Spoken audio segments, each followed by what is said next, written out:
Well, after years of poor performance in global education rankings, South Africa finally hit rock bottom last year with the lowest ranking of 62 countries in the quality of maths and science education. Concern is mounting whether the education system is producing a sufficient number of graduates in the hard sciences to support South Africa's growth and development. CNBC Africa's Candice Cupido compiled this report. In his recent State of the Nation address, South African President Jacob Zuma reiterated government's commitment to education as it continues to steer policy towards equality and access to citizen participation. We declared education as an apex priority in 2009. We want to see everyone in the country realizing that education is an essential service for our nation.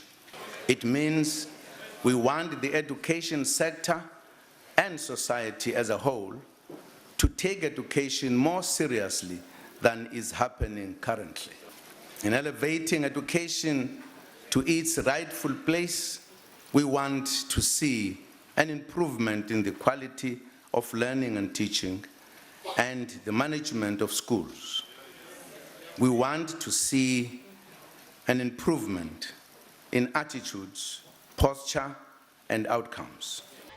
But despite South Africa spending nearly 20% of its GDP on education, more than any other country in Africa, its performance levels are lower than any economy on the world's largest continent.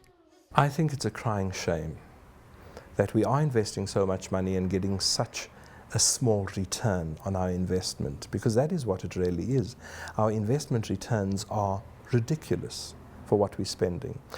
With nearly 98% of South African children attending school, the country has attained near universal access to primary education.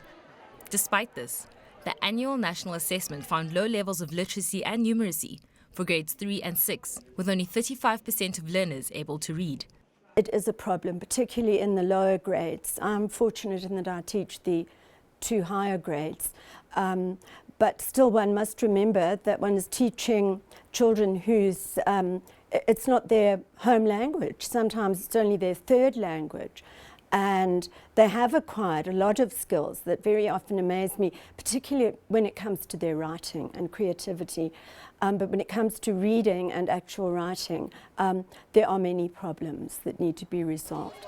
South Africa spends an equivalent of $1,225 per child on primary education, versus the governments of Kenya and Zimbabwe, which spend $258 and $100 per child respectively. According to the Southern African Consortium for Monitoring Educational Quality, Zimbabwe's grade 6s score higher than South Africa's in both maths and literacy.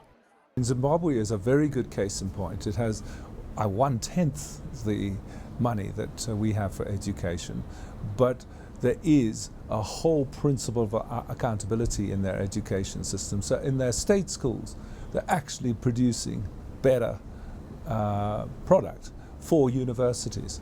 And in our case, so many pupils are sort of sent to university on the basis of pass one, pass all, and then they're totally overwhelmed by that first year at university.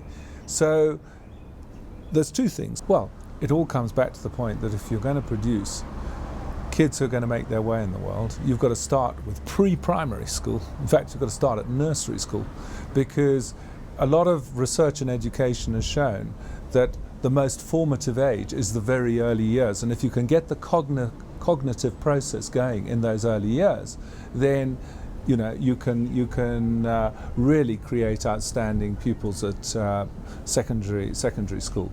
Of the almost 624,000 matriculants who wrote maths last year, 74% passed. That's a 3.7% improvement over 2011's pass rate. Yet thought leaders worry that quantity may be compromising quality. However, what we need to be looking at is the quality of our passes. Too many children are finishing in the lower rungs and not at the upper rungs, and as a result have difficulty in going to further education institutions. And that is where the real problem lies. We've got to ensure that we have better quality passes for those people at the top.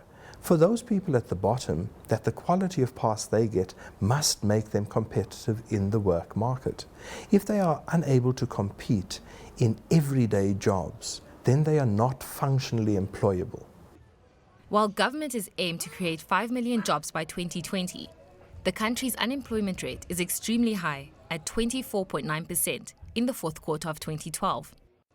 The current standard of basic education in South Africa, coupled with alarming university dropout rates, has fueled the debate that the quality of education has fallen, with the system failing to prepare pupils for further study or the workplace. Our exams are benchmarked internationally with your top assessment bodies. So what more will you do unless benchmarking with the best? Nothing has dropped. Actually, we've raised the standards. So to really this band we're going to say we've dropped standards, it can't be true. The fact that kids fail at universities, which we'll find from universities, why are kids not coping? Perhaps they're not, let me consider, maybe they're not well prepared. If you look at the assessment qualities that were there in the different phases, most teachers denied when we said grade 9s are at 13% because they were assessing them lower than what they were supposed to be assessed at that level. And that's why we're focusing on making sure that our teachers understand what are the assessment requires phase by phase and grade by grade. According to the Department of Education, South Africa's educators are the most qualified on the continent, yet they're often seen as scapegoats for poor pass rates. We haven't retrained them for a new economy. We haven't trained them for a new education system. We've changed the system 5 times, but we haven't reskilled the teachers. So you can't expect different outcomes with the same people having the same background, having the same training, without having added anything into their lives to make them better. For the outcomes. At the moment, the requisite care is not there because we're not professional enough. And I believe that is where the clarion call has to be, for teachers to become more caring about the job. The job is not a job like a job in a factory, where if the shoe comes out a little skew, it doesn't affect the whole world. If a child comes out a little skew, it affects your life. According to a report released by the University of Pretoria's education faculty last year, around 4,000 teachers are leaving the profession annually. And without sufficient support from government, teachers often have to take their own initiative in bringing learners up to speed. A lot of our learners don't have basics, so we go back to basics with most of these learners. I get the children to open their little publishing companies through the year. And they start off as illustrators, where they illustrate little booklets for themselves, and they then think of a name for their publishing company, and they then start doing the illustrating side of the books. The illustrator books, they do fairy tales, their own fairy tales, and they publish those.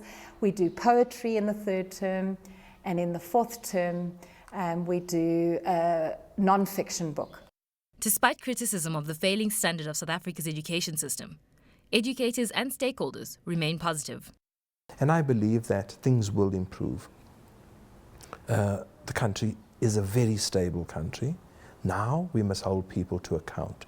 Teachers must be accountable, the education department must be accountable, parents must be accountable. Then we have the right combination for success. What drives me would be to sit and to see a class of learners that understand what you are telling them, and to go out and to try and teach them something new based from what they've been taught already, and just to see the lights go on in their eyes. Education has been universally accepted as a catalyst for economic growth. It is also seen as a fundamental human right, which could affect political stability. And without a dramatic improvement in the education system, South Africa may not reach its full potential. Candice Cupido, Johannesburg.